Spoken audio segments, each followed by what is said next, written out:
Streaming now on IWTV. Action Wrestling. Check our schedule for all upcoming Action Wrestling events scheduled to stream live on IWTV. Watch over 90 Action Wrestling shows on demand anytime, featuring AC Mack, Adam Priest, Alex Kane, Cruel, and more.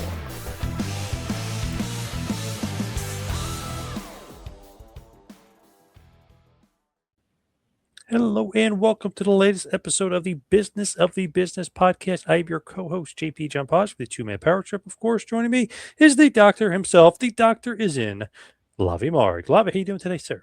Hey, John, I'm doing well. As we're recording this, we're coming out, finishing up Memorial Day weekend. And in New York City, at least, it's been very rainy, except Monday afternoon where it became beautiful. But where it was not beautiful was in Queens, New York for the AEW pay-per-view. Were you watching that one, John?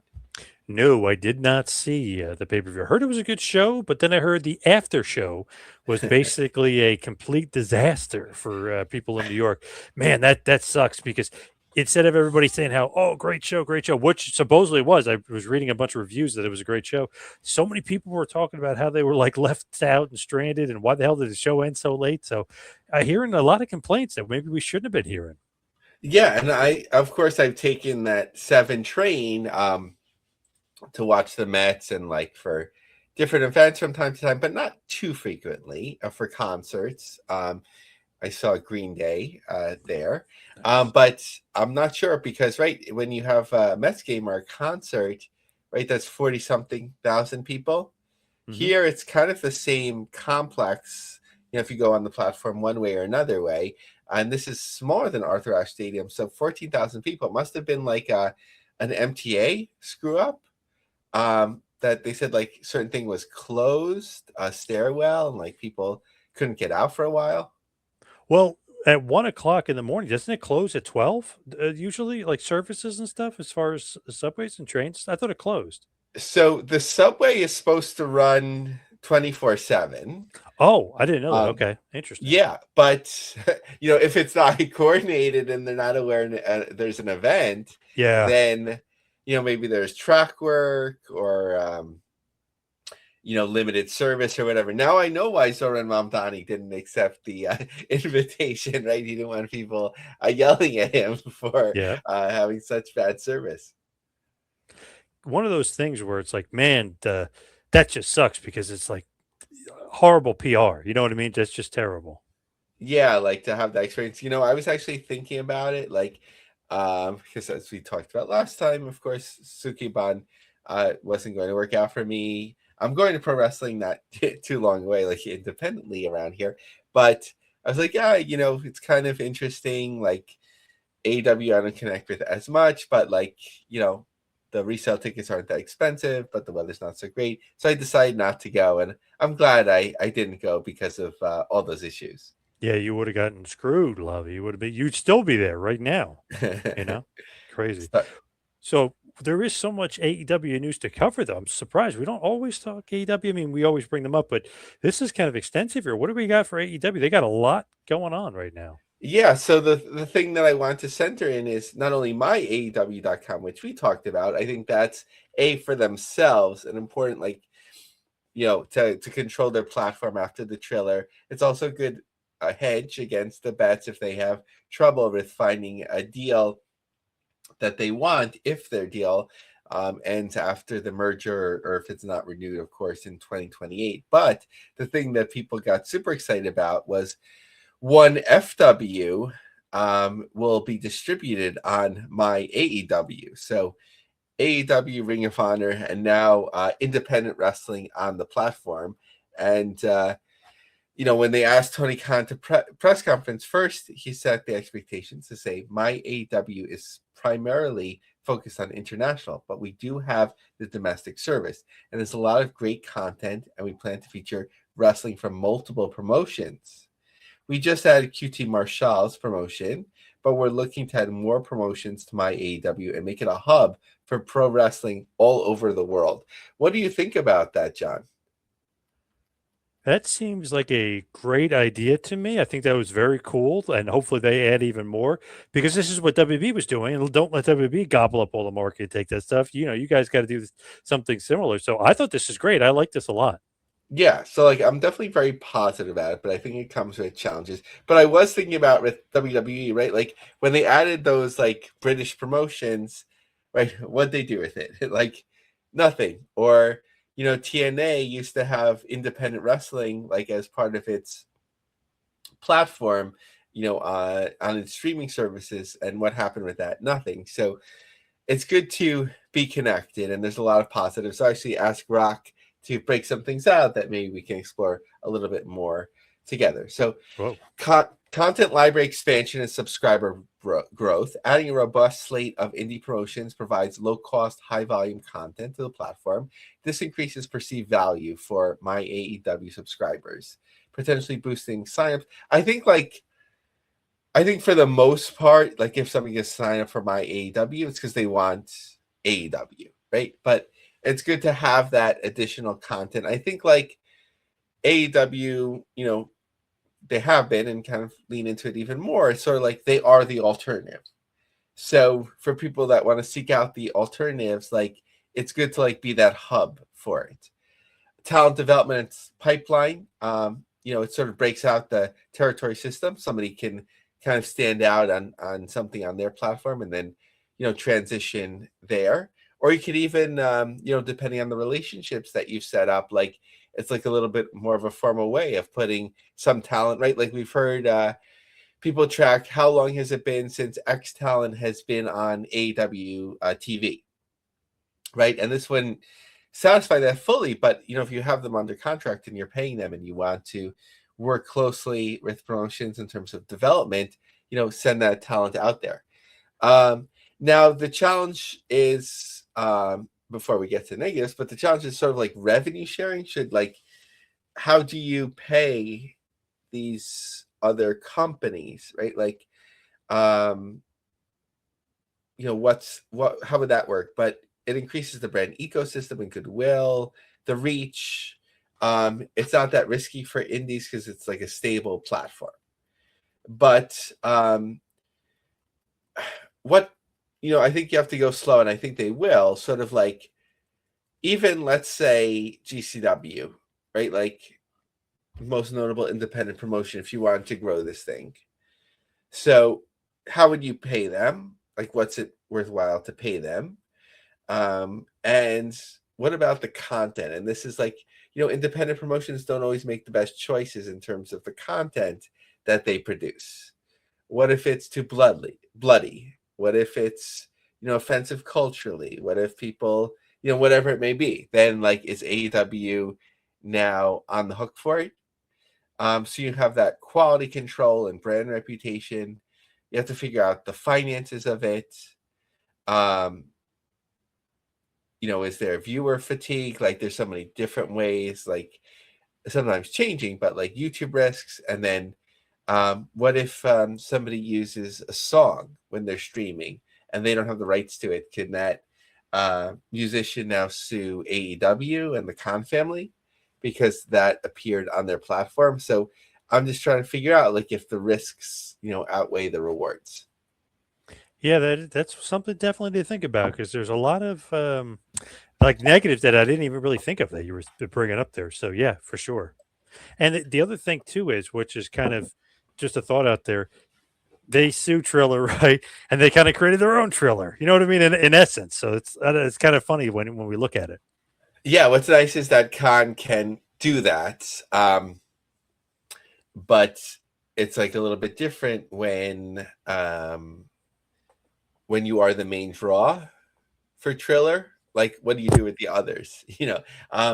Somebody had long predicted to me that AEW would just own Triller just because they owed them money. And this was something I heard a couple of years ago. So it was an interesting thing. It kind of shocked me the first time, but it made a lot of sense, but they could sort of make their own thing. Now, I don't know why it was coming up so much in the news again, because it was kind of, there was an awareness to it that AEW had, like, I don't know if it was so far as a date, but planning to debut at Madison Square Garden, and then MSG pulled back. But like, they've had a relationship with MSG for 70 years. I know WCW almost got in the building, and New Japan and ROH did after they threatened to sue. But like, from the MSG side, do you think it's worthwhile to try to bring in like an AEW?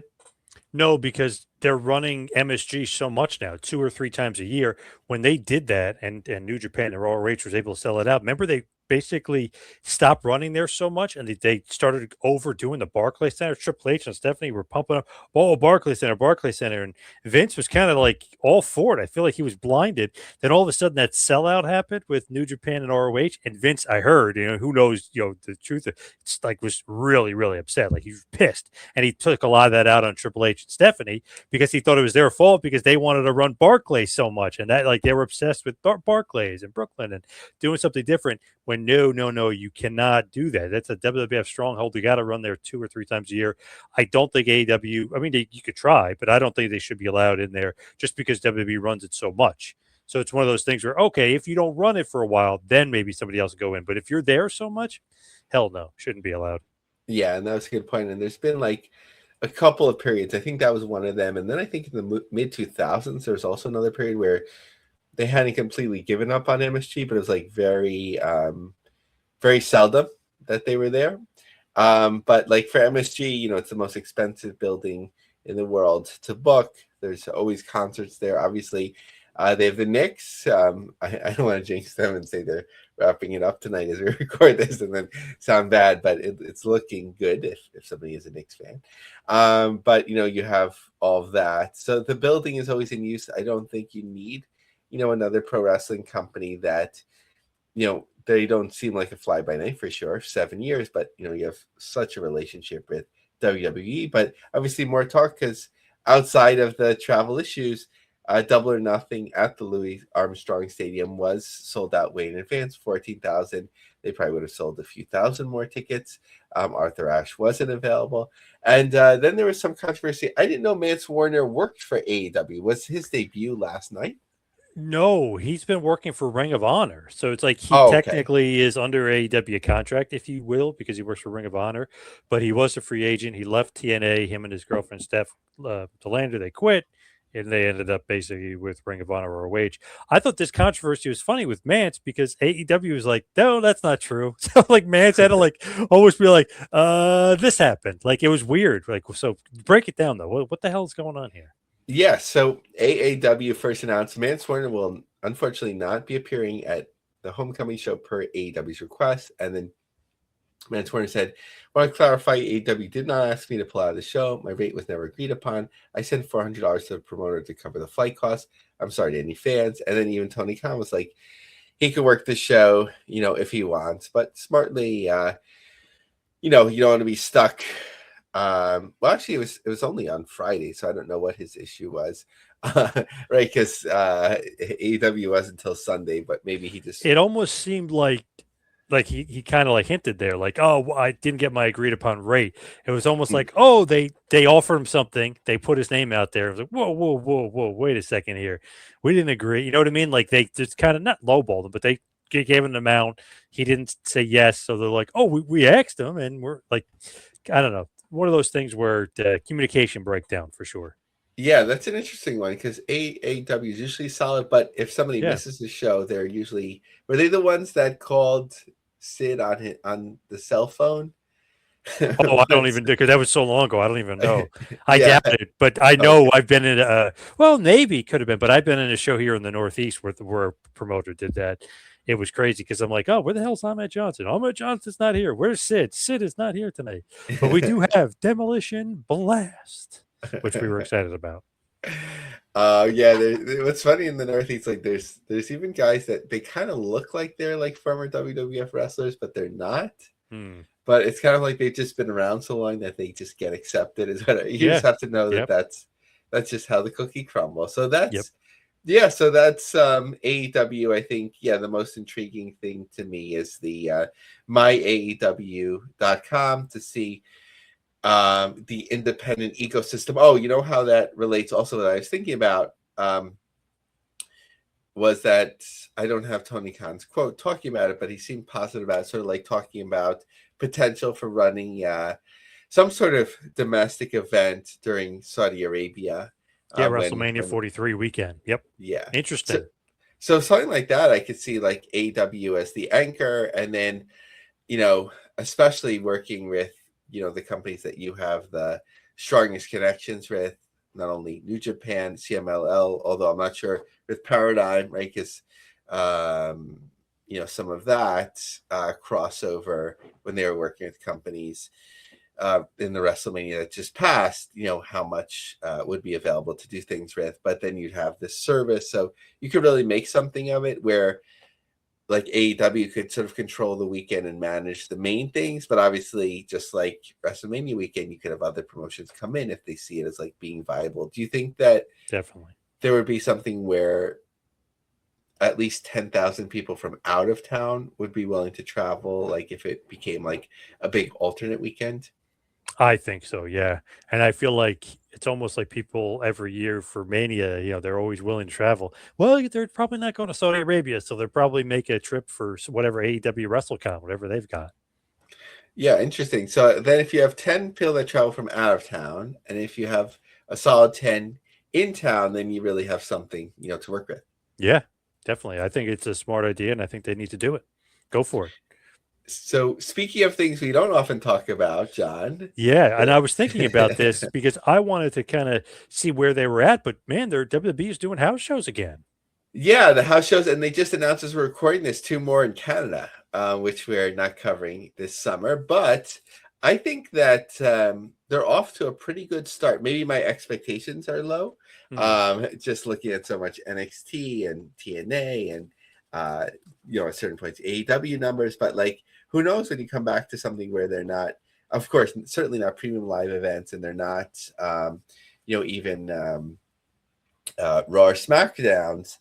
What can you expect? But I think, for tickets that just went on sale, I think they're doing really well. So Springfield, Illinois, July 30th, 2,353 tickets. Manchester, New Hampshire, August 13th, 2,272. Las Cruces, New Mexico, 3,000 tickets on July 11th.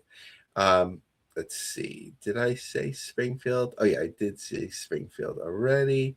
New Hampshire we have. Okay, Las Cruces, New Mexico.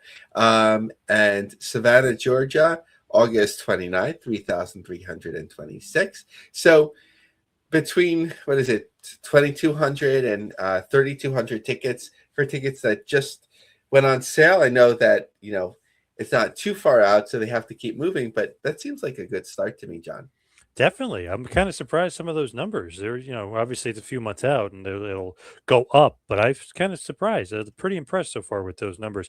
Most of them will sell out. I mean, they're mid-level, if you will, 5,000, 6,000 seaters. So I think most of them will sell out.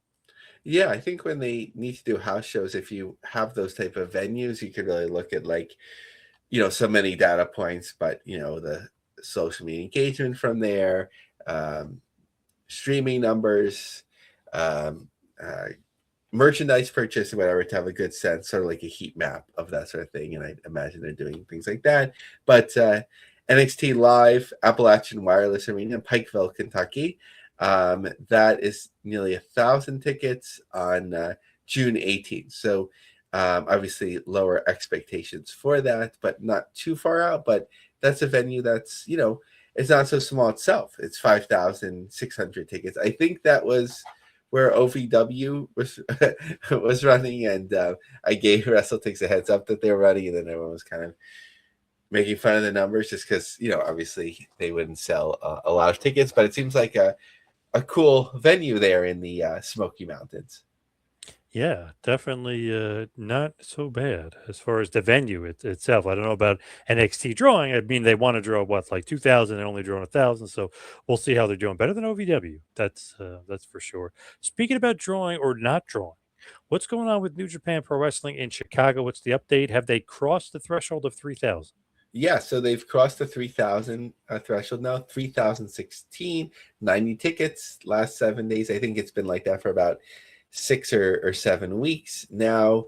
The number to look at, and this would be really impressive if they surpassed that on April 11th, 2025. They had 4,520 tickets, but right, that was Tanahashi's U.S. retirement or last match. So that's the next number to look out for, and they do have some time. So if they have an intriguing main event or promotion, I think that they can potentially get there. So as far as TNA is concerned, how are they doing? What's going on with them? It feels like they're getting a little cold right now. Yeah, and I don't hate TNA, but but their numbers are not impressive right now. June 6th, so 984 tickets in Denver, Colorado. Then the following night, 718. This is a pretty big venue, and they're not using the whole thing, but the Cobank Arena, 4,500 tickets on the map, potentially. TNA Lockdown, August 23rd, 1,364 tickets. And of course, we'll do even more week to week as we get closer to the shows, but Albany was just a few hundred tickets, so nothing notable to cover additionally there. When you're looking at TNA, though, just in general, are they cooling down, though, even with TV and the TV ratings, or is this a Nielsen kind of screw up? So I think with house shows, certainly, we have enough data points when we're looking at it from like Q1, but even as Q2 is coming closer now, I guess a little bit, 2/3 of the way there, right? Like, so 5 months of obviously a 6-month calendar nearly complete, that the numbers are way down from the year before. And my curiosity, and we may never know, is really like how many tickets were being distributed last year to make the product feel hotter than it was, to get a TV deal, or maybe just having the talents involved at certain points, like a Joe Henry was really crossing over, which we've covered, having more of a presence on NXT, maybe just pro wrestling in general being hotter. So that's a thing, because, even when the ratings were being listed at, on more peak level, where, what was it, like 260, 270, and now it's like 160, 170, that the live event element wasn't so different, but I'm not sure that there's a lot breaking through right now for TNA wrestling, even like on social media. Some of it, obviously, depending on what you click, and then you see it like reinforced, but I'm not seeing a lot. Are you, John? Not really. No, I'm kind of surprised. Maybe you should be seeing more of it out there.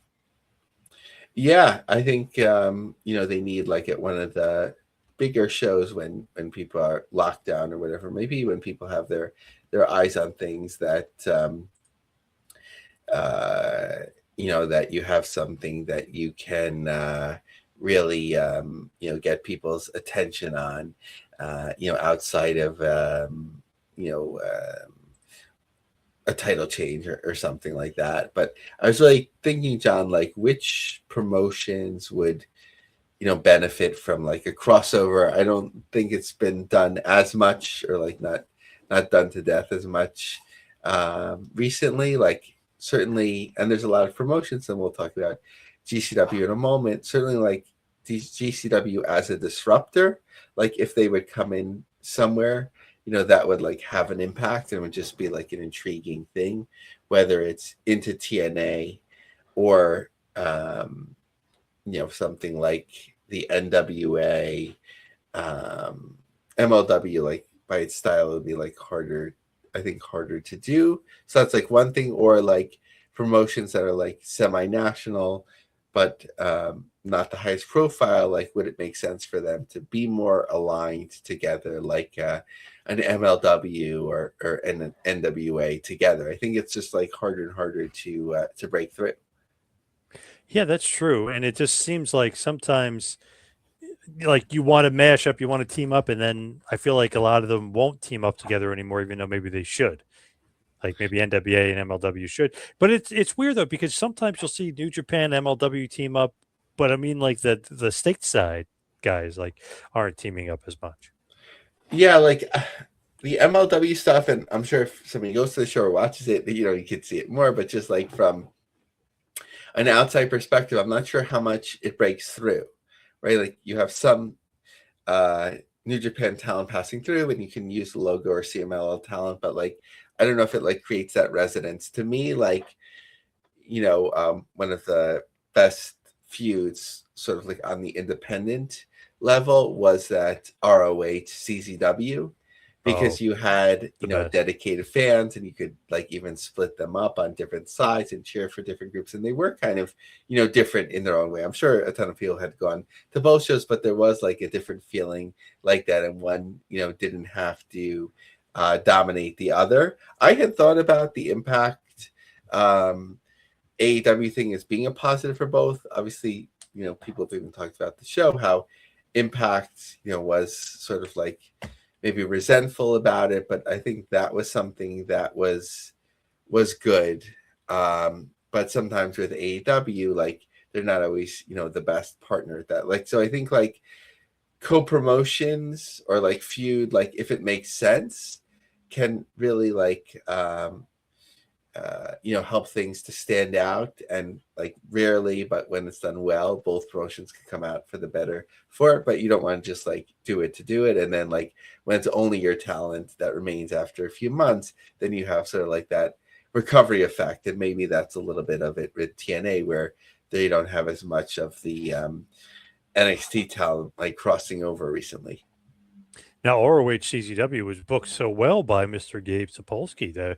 One of the few, takeover, obviously NWO excluded, but the few takeover gimmicks when another promotion's invading, and then, the other promotion, usually it's booked horribly. You think it's going to be great, then it's just totally ruined and destroyed. Man, Gabe did such a good job with ROH versus CZW. I don't know if we'll ever see that again, because he was so giving. They had the ROH 100 show. I was at there. They literally separated the crowd. There was CZW fans. There was ROH fans. They were kind of dueling chants and arguing with each other. ROH loses to CZW on their big 100th show to go off air on the big show. They were playing the CZW theme song. Their epic CZW theme song. If anybody knows it, you know it well. So it's just crazy to think like, whoa, like they did that and got so much heat. The ROH fan base was so pissed. I mean, I was there for ROH. I would go to some CZW shows too during that time period. But man, we were ROH through and through. But I just couldn't believe it. Like, wow, what the hell? And we were dying to go to the next show. And the next show, because we're like, all right, they got to get the comeuppance. Like, they got to get their ass kicked. It destroyed like the 100th anniversary show for ROH. They ruined it. What heel heat. It was tremendous. Just an awesome job booking it by Gabe all the way through. All the way, obviously, through to the Cage of Death War Game style match, which was awesome. ROH finally gets the win. Yeah, I liked that. And there used to be the bus trips from New York to go to the Pennsylvania National Guard Armory. So I was at least one of them. I was looking it up as you were talking about, because I didn't think it was this show, and it wasn't. I think it was when I think it was in the Guard Armory when Samoa Joe actually lost his title, like after many years there. But I do remember, I think it did like still cross over into like a CCW thing, because I remember people being separate. But I'm just looking up the match results now, and the top matches are cool to reflect on. So CCW, Chris Hero, right, who went by Wife Beater because he wore the Wife Beater t-shirt. That's a different guy. Wife Beater is literally a huge guy that it's way bigger than Hero. Not height wise, just size wise was way bigger than Hero. CCW staple, didn't really wrestle too much anywhere else. Chris Hero was just Chris Hero. He was just like the lead dog for CCW. I'm like totally like for years I was just like, okay, he literally is Wife Beater is a hardcore guy, not a good wrestler, typical CZW deathmatch guy. Okay, sorry, I'm gonna get the hate mail now. Yes, he would have a weed whacker with him as well. He'd come out with. Yeah, that sort of thing always like freaked me out. Like I was like, when they'd have bus trips to CZW, I know that part of it is like, there's an art to it, but like I'm just like, I don't know if I want to go down this road. Anything more than like ECW at its peak was just like, that's my limit. But okay, so Chris Hero, Necro Butcher, and Super Dragon beat Team ROH Adam Pearce, BJ Whitmer, and Samoa Joe. So you have canceled people on both sides now, Necro Butcher and BJ Whitmer. But look at Adam Pearce, Samoa Joe, Chris Hero. Then you had the Briscoes defeated AJ Styles and Matt Sydal. Great match. Bryan Danielson defeated Delirious.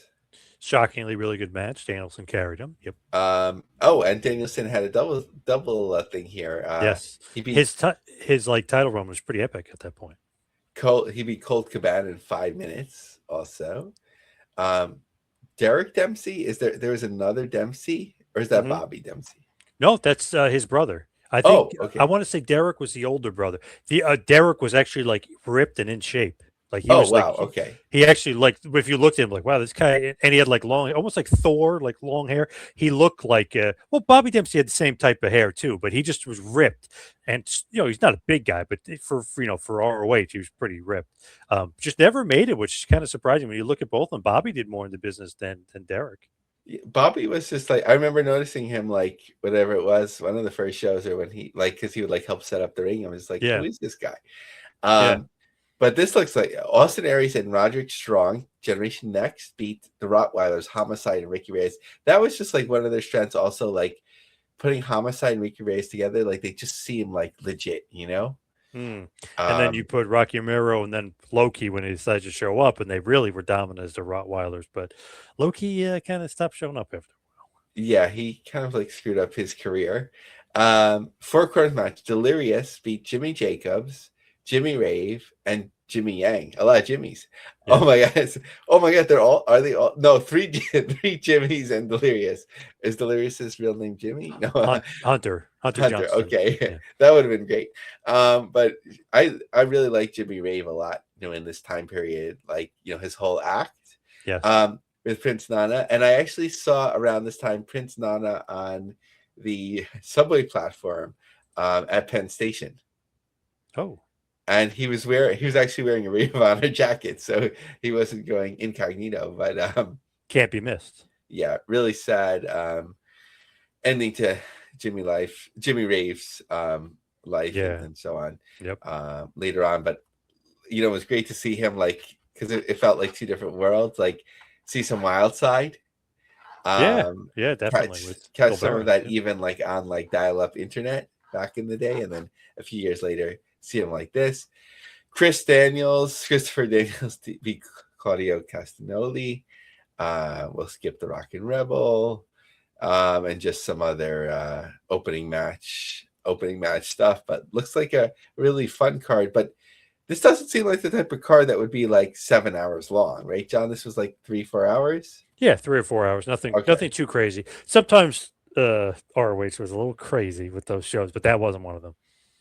Were you like a DVD buyer, or you just like to go to to the shows? So, man, it's funny, and I got to get my ticket stubs. But I looked like, man, I went to so many shows. I have so many ticket stubs, and then I realized too at one point I had almost every one of the DVDs. So like, oh my god, not only am I spending tickets to go to the shows, but I'm also getting a DVD every time I go to the show. So I at one point had every ROH DVD from the beginning up to a certain point, and then I kind of stopped. I think it was right around where Danielson and McGuinness were kind of basically wrapping up. So it was 6 years of DVD collecting, but I ended up selling most of them, if not all of them. Nice. Yeah, at that point I like didn't really have the patience to sit and like watch shows on DVD. I would just like to like experience it live, especially like Ring of Honor was really what sort of brought me back when I was bored of the Attitude Era and post Attitude Era, Ruthless Aggression, right? Yes. I remember Gabe and I guess Carrie Silken were saying, hey, we never make money off of like the live game. We either break even or we lose. We always make money at the merch stand, the merch table. Like, and you see everybody running over there before, the middle, after the show, the merch stand. That was like the golden goose for Ring of Honor for a long time. Yeah, because that DVD packaging, it was like pretty cheap, like shell cases, and like somebody was obviously printing it out, like, and then you stuff it in that. It couldn't cost them more than like $2, and what would they sell for? Like $20, $15, $20. Yeah, $20. Yeah, yeah, and then you just stack them up and whatever. Like, it made a lot of sense, and I mean that was. People want to forget, and understandably why, right? Like, this is an offshoot of our video, right, where they lost ECW, and there was this like big hole, in terms of what they would be able to sell. So obviously, working with other independent promotions that were starting to sprout up, but like having their own thing and like sort of like a super promotion made a lot of sense. Yep, definitely. So let's talk about GCW. You mentioned them. What's going on with Game Changer? Yeah, so most notably, I just wanted to cover the Tournament of Survival 11, as that's not too far along the way. So 6th row is nearly sold out. 7th row, a fair amount of tickets are available. Of course, a big weekend for them with another deathmatch event as usual the following day, but also their deathmatch Hall of Fame. But I don't think there's a Jersey show, Jersey Pro show that weekend, unless I missed it. I'm not sure if there's less of an emphasis on that, but that continues to keep going. But as we have a moment, I think it's good just to take a step back and look at GCW's schedule here. So they're just coming off. They haven't even uploaded to Triller yet, the events, because they can't do them live. But France and Italy, Atlantic City, like I mentioned, Tournament of Survival, Cage of Survival on June 6th and 7th, Wildwood, New Jersey on June 18th, Cincinnati, Ohio. That's something I'm curious about on the 19th. So it's a triple shot, and then Indianapolis on the 20th, back to LA on the 27th, and then in July in Hartford, Connecticut, and then Manchester, New Hampshire. With GC Dub, are they still being as aggressive with running shows despite the Triller controversy? You know what I mean? Like, are they still going to be pushing forward, and just continuing running shows like that? Yeah, in terms of the show volume, like it doesn't seem to have slowed down at all. Depending on how you count it, I'm just looking at the cage match. So through July, and I'm assuming there'll be more shows announced sort of to fill in.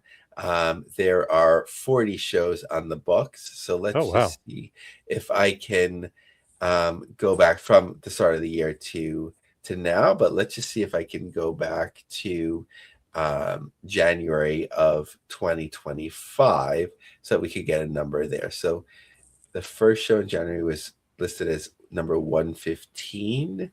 So if we go back here to the end of July, so that would be so actually, you know what? Now that we're looking at it, and there'll be an increase, I'm sure, but there were 73 shows by the end of July last year. Whoa, okay. So it is a big change. Let's just see, although it might not make for the most fascinating listening, but I'm just curious to see in 2024, how that shook out. So let's see here. So starting with number 197, and then end of July was 150. So 197. So that was more of 47. So that's probably about where this year will end up, or maybe a little bit less this year. So for whatever reason in 2025, there are a lot more, but this year is more comparable to 2024. So as far as GC Dub is concerned, they continue on, and they will still be on Triller, but I guess we'll be keeping our eyes and our ears on Triller and seeing what they'll be up to in the not so distant future. Yeah, and of course, plus one show, which comes from the secret location there, the July 4th. I always push with Bet John, if it's in New Jersey, that you should you deserve a ticket. Yes, I agree. Sometimes I hear it's in Delaware, though, so I will not be making a drive down there anywhere near July 4th due to traffic concerns. I just won't do it. It'd be too crazy. Is it on? Not to cause rumors here, but is it on someone's family farm in Delaware that has their own death matches? But I don't think so. I don't think so. No, that's a legitimate farm, so I don't think so. Yeah. And over there in Sandy Fork. Yeah, but even but the guy from CZW, like, is his farm? Is it Delaware? Where does he? I'm not The sure owner actually. of CZW, DJ. Where's DJ Hyde's farm? Oh, I don't know. I know he won't be helping out GCW. I know No. that's for sure. Tournament of Death. So where's this? Delaware. It is in Delaware also. So I know it's, I mean, not that big a state, but Townsend, back rows near of Townsend is where that takes place. So I guess Delaware, you could do whatever you want. Although Pretty I would think much. they would have slowed down when somebody almost died at that CZW show. But, Yep. you know, in the states that have less regulation, like unless it falls under, you know, someone's purview, I guess there's only so much you can do. Can't stop, won't stop, as they love to say. So let's wrap up this bad boy and head towards the plugs. Lavie, you can follow me on Twitter and Instagram at 2Man Power Trip. How about you? Follow me on X at Lavie Marg, LAVIE-MARG. Check out my long form articles on LionCub@jobsearch.com. Join our group on LinkedIn, The Business of the Business, and Pro Wrestling Adjacent. Check out Ultimate Fighters, Donald Trump, Dana White, and UFC's Road to the White House. All right. Thank you, Lavie. Thank you, everybody out there, for listening. See you right back here next week for the business of the business. See you next week, folks.